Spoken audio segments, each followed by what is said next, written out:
अस्सलाम वालेकुम। First year computer science, ये हमारी एक प्लेलिस्ट चल रही है न्यू कोर्स की, unit 1 introduction to software development. आज हमारी ये तीसरी क्लास है। इसमें जो टॉपिक है वो है प्रोजेक्ट प्लानिंग एंड मैनेजमेंट। हम इस टॉपिक को देखेंगे, फिर इसके बाद हम इसमें इम्पोर्टेंट जो शॉर्ट और लॉन्ग सवाल बनते हैं वो देखेंगे और एक पेपर सेट करेंगे एंड पर, जो आप टेस्ट के तौर पे उसको चेक कीजिएगा और परफॉर्म करके देखिएगा। तो project planning and management is a process of defining, organizing and executing a project to achieve specific goals within a given time frame and budget। यानी जो मनसूबाबंदी है प्रोजेक्ट की और मैनेजमेंट जो है, तो इसमें हम ये देखते हैं कि एक मुनज़्ज़म अंदाज में एक सॉफ्टवेयर को उसके जो स्पेसिफिक या मखसूस अहदाफ हैं उनको हम पूरा करें विद इन टाइम और बजट के अंदर अंदर उनको पूरा किया जाए। It is like a planning a trip. You need to know where to go, how long it will take and how much it will cost. यानी बिल्कुल ऐसी है जैसे आप कोई ट्रिप की प्लानिंग करते हैं कि आपने कहाँ जाना है, कितनी देर के लिए जाना है और कितना खर्चा उसमें हो सकता है।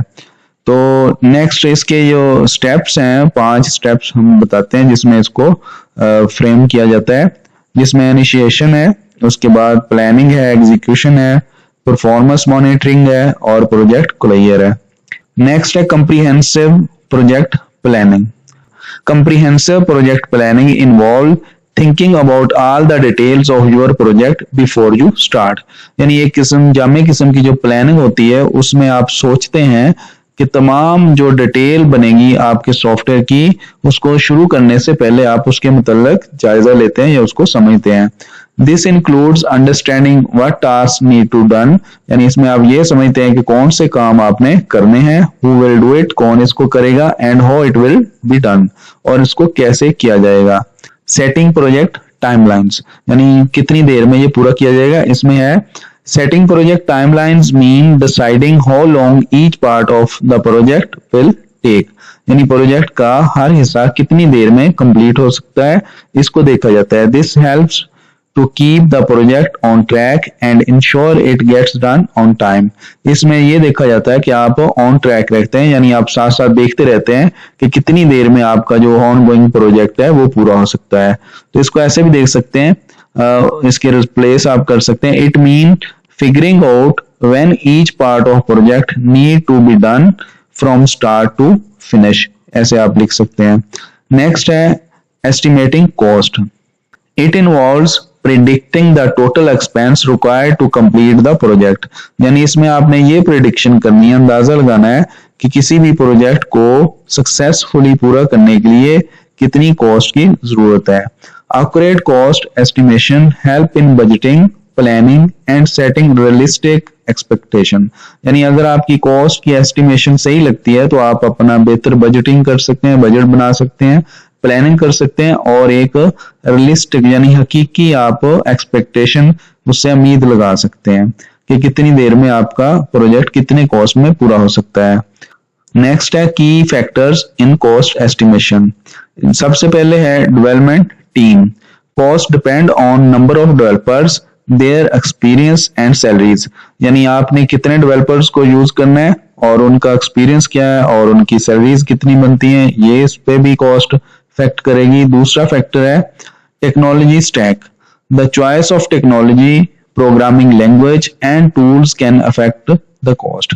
यानी आप कौन सी टेक्नोलॉजी यूज कर रहे हैं या प्रोग्रामिंग लैंग्वेज टूल्स वगैरह आपके जो है कौन से इस्तेमाल हो रहे हैं आपके हार्डवेयर और सॉफ्टवेयर, उस पर भी ये डिपेंड करेगा आपकी कॉस्ट का। तीसरा है project duration. Longer project increase cost due to more time and source engagements. अगर आपका प्रोजेक्ट प्रलॉन्ग कर जाता है यानी ज्यादा देर तक आपको फिर रिसोर्सेज यानी आपने जो बंदे हायर किए डेवलपर उनको भी ज्यादा टाइम आपको एंगेज रखना पड़ेगा और आपके सारे रिसोर्सेज का ड्यूरेशन की वजह से ज्यादा एक्सपेंस बढ़ जाएगा। अगला पॉइंट है risk management. Identifying possible problems and planning for them at the cost. यानी आपकी जो ड्यूरेशन डेवलपमेंट ड्यूरेशन के दौरान अगर कोई चेंजिंग आ रही है या कोई नई प्रॉब्लम्स आइडेंटिफाई हो रही हैं तो उसको ठीक करने में भी कॉस्ट बढ़ सकती है। कंटेंजेंसी या इमरजेंसी फंड्स आपको ऑफन इंक्लूड करने पड़ते हैं टू एड्रेस अनफोर्सीन इश्यूज, यानी जो आपको फिलहाल नहीं पता कि आगे जाके क्या क्या इशू बन सकते हैं, उनके लिए भी आपको फंड्स की एलोकेशन करनी पड़ती है, ये भी कॉस्ट का हिस्सा होगा। नेक्स्ट है quality assurance. Cost for testing, bug fixing and ensuring the software meet quality standards also part of estimation, यानी जो बाद में आपको टेस्टिंग के लिए किसी टीम को पैसे देने पड़ रहे हैं या उसमें जो गलतियां आ जाती हैं, जैसे किसी प्रोजेक्ट में आपने पहले जो सोचा था डेवलपमेंट कॉस्ट का, उसमें अगर कोई गलती आ जाए तो उसको फिक्स करने के लिए अलग से आपको कॉस्ट देनी पड़ेगी।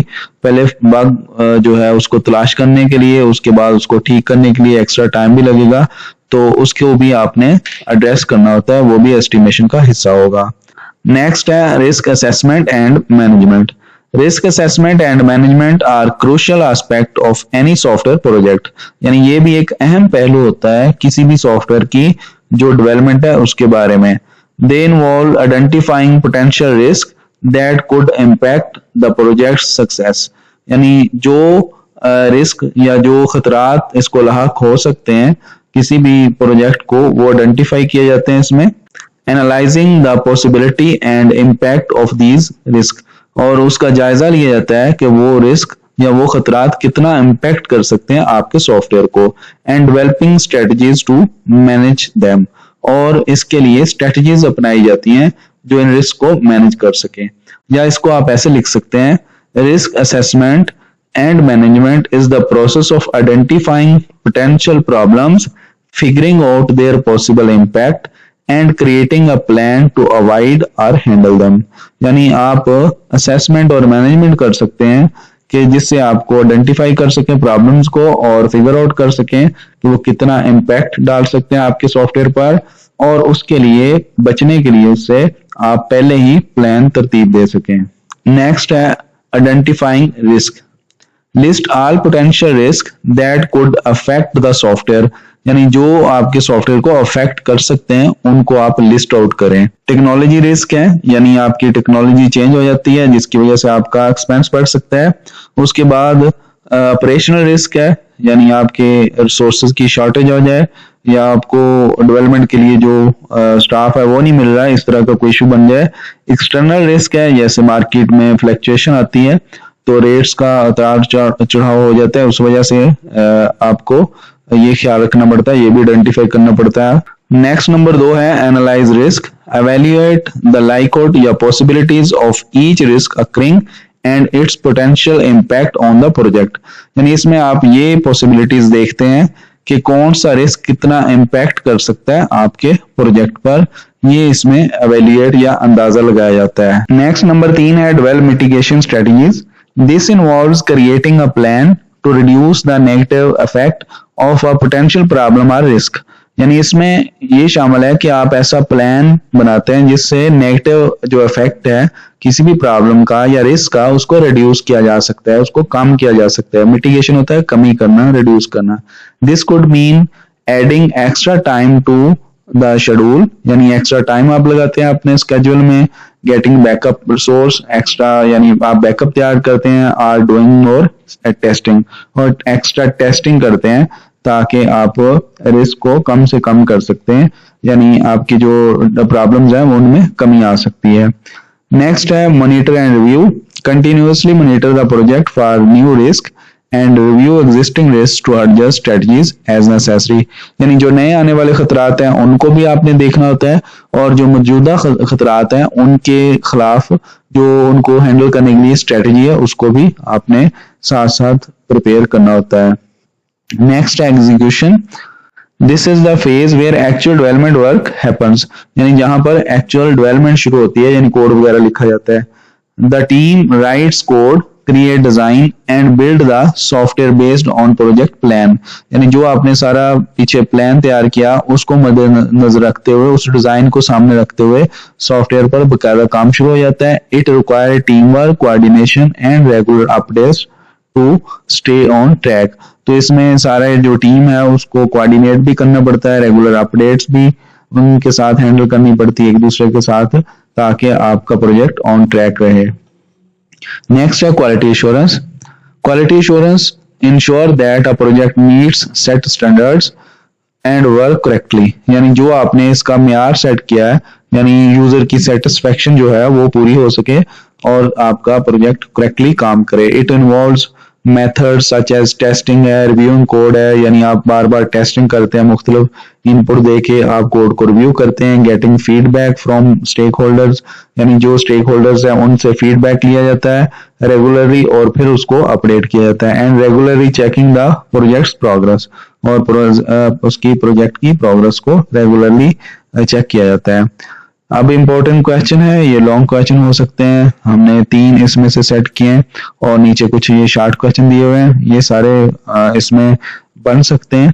नेक्स्ट हमने इसका एक पेपर सेट किया, ये जैसे हमने पिछले वीडियोस में एक पेपर हम सेट करते हैं, तो इसको आप अटेम्प्ट करके देखिए और अपनी जो एवेल्यूशन कीजिए कि आपको कितना इस टॉपिक में कितनी समझ आई है कितनी नहीं। तो नेक्स्ट लेक्चर तक अल्लाह हाफिज।